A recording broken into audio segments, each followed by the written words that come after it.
viewers, it's Julie Creek from Creek Bank Creations.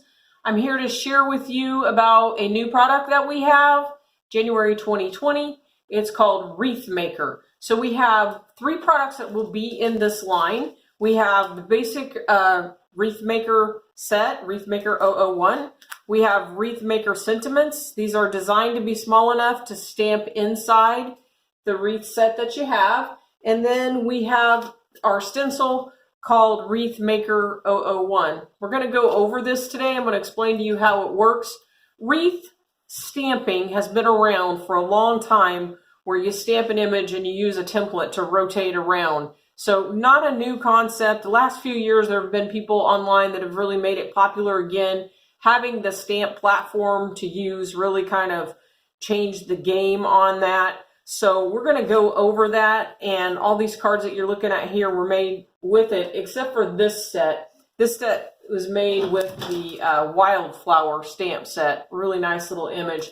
So we're going to go over how we use it. And what you want to do is you want to start with the template. And when you open it up, you'll notice that you only need this part. You do not need the inside, the mask part on the inside. You only need the outside. And you'll notice when you look at it that it's been etched.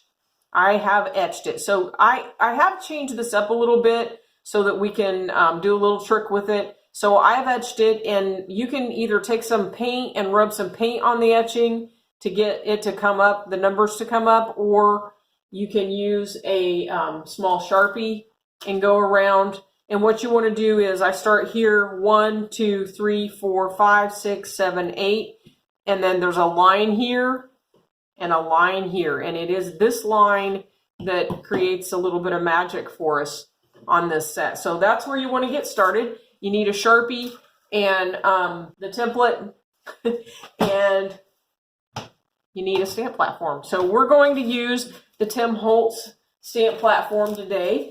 And then we're going to set that template right inside the stamp platform, and I'm going to show you how we're actually going to stamp with that. So we're going to open up our board, and you're going to see that this board has a grid in it.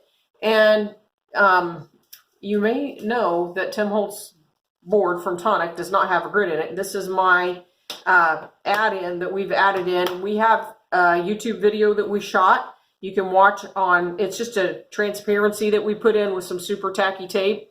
So you can watch our video on how to do that. That product is on our website.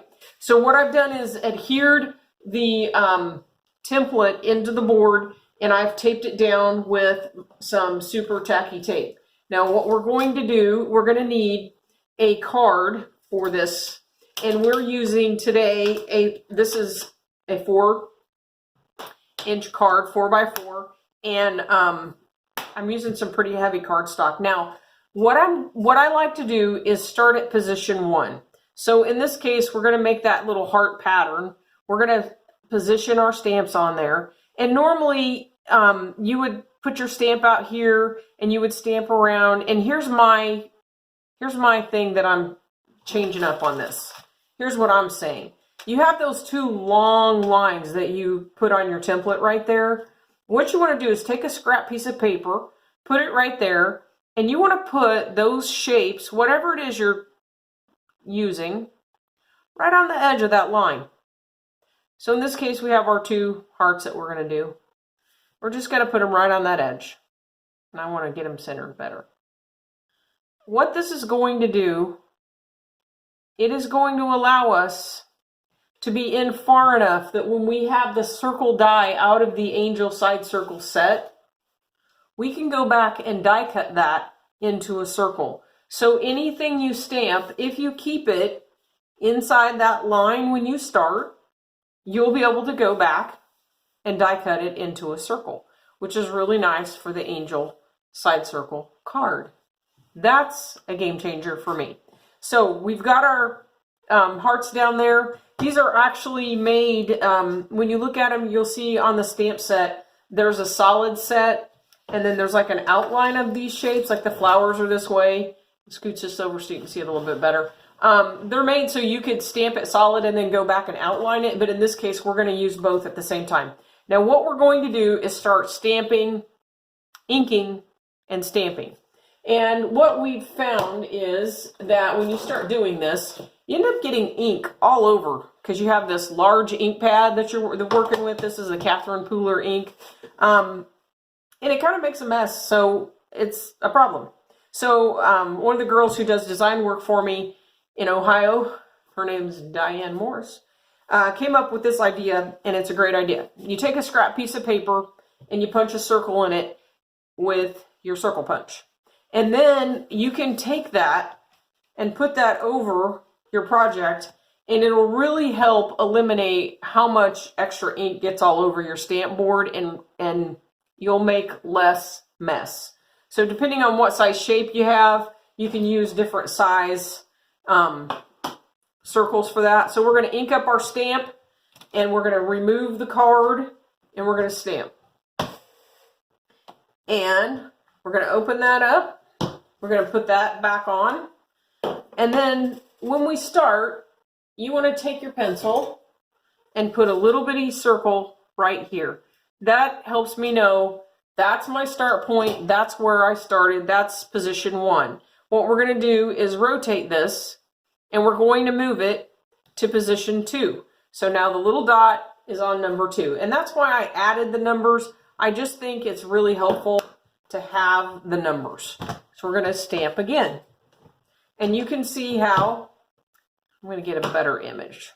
You can see how I'm working my way around, and you can see how the little shield that we made.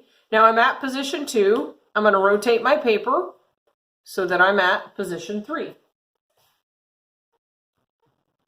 And we're just going to work our way around.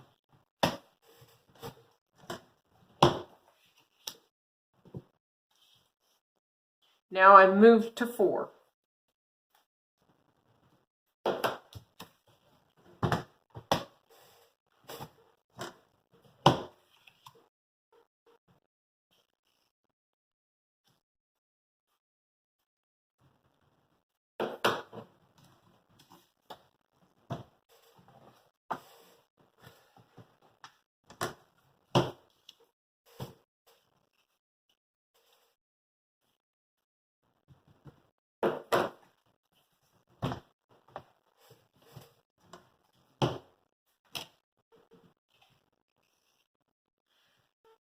So you just want to keep rotating your paper around.